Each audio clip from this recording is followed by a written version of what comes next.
Hello and welcome. This is Vinay Gogoi for St. Joseph's News.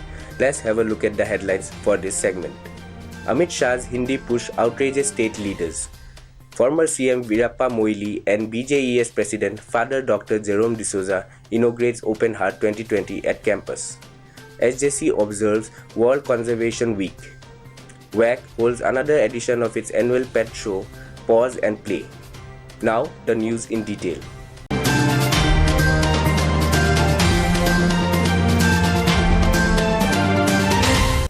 Earlier this week, Union Home Minister Amit Shah pitched for a one nation, one language policy where he suggested that the country should come together to promote Hindi.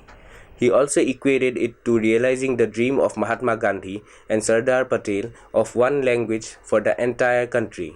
This, however, irked the opposition parties and state leaders. Language has been a topic of debate in the country for long, and leaders are now united in their stance against such a policy. For many, this is a move against secularism and diversity. Here is what the people of Bengaluru had to say. I don't think so. Imposing one language in a country which is so diverse is a good idea because there are too many languages, religions, ethnic groups in India. And I would call this saffronization. I completely oppose it because we are not a country like any other European countries, like where there's only English as a language. Like England, if you see England has only English.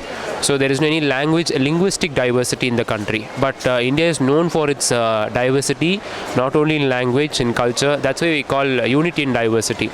So in such type of a country, how can being a home minister, so Amit Shah had given a statement as one nation, one language. Promotion of English is fine.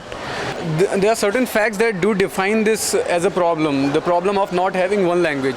So the answer here is that 40% of the people in India do have Hindi as their mother tongue. That is not to say that everybody should. More than 70% do speak and understand the language all around the country. And more so that we do need one single language, because a Kannadiga goes outside his own state will have trouble finding people who can connect with him. So for a North Indian like me who comes to Karnataka and has a issue with anybody, and Kannadiga speaking people will find it easier to deal with that situation than me. So there is a problem, although I do not exactly agree with one nation, one language, that language being Hindi. There should be democratic debate about that point.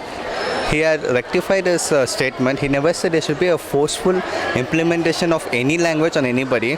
He says, I myself being a Gujarati, I do speak well Hindi. He says that it should be a choice. Nothing should be like forcefully implemented. And he too has recently clarified, already we have a three language policy, that is a state language and the official language, that's a Hindi, and the English as an option. But if it's in the states of Tamil Nadu, they have an exemption. They have only the state language as Tamil and the other language as English. You won't have the freedom to talk, or you'll feel very drawback because most of them communicate in their own languages. They feel comfortable. So you're taking off the ultimate comfort from them. Next, we had former CM Veerappa Moily and the president of BJES, Father Dr. Jerome D'Souza, inaugurate Open Heart 2020. The Open Heart initiative happens annually and seeks to bring unheard stories of famous individuals to the people. The event saw attendance from the students of the college, the public, and the media. The last edition of Open Heart saw notable celebrities like Prakash Raj as its speakers. We look forward to what this year's Open Heart has to offer. Thank you so much, sir. We're also extremely delighted this afternoon by the gracious presence of our respected provincial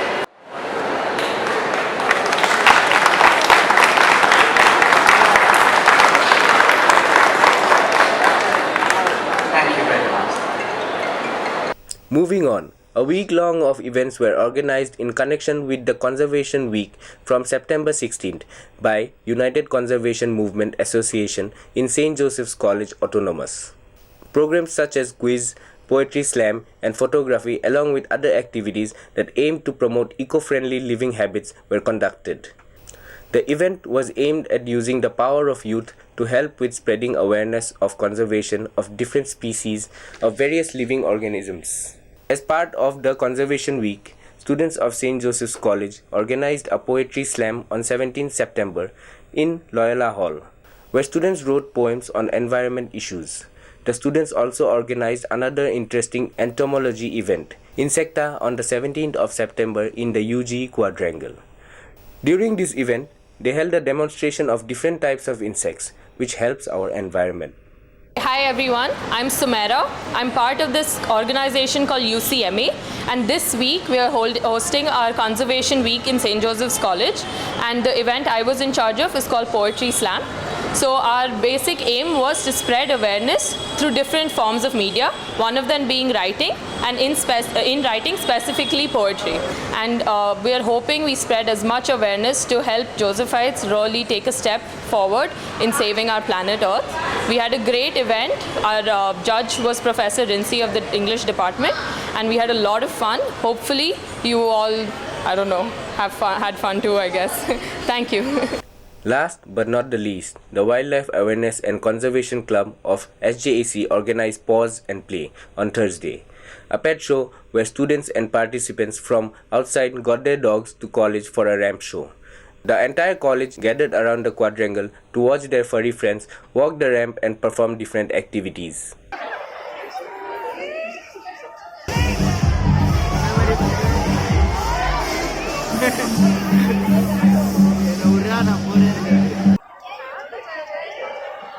Isn't this dog pretty?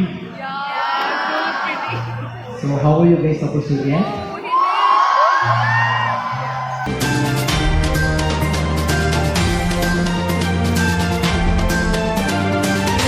And with that, we come to an end of this week's news bulletin. This is Vinay Gogoi signing off. Thank you for watching St. Joseph's News.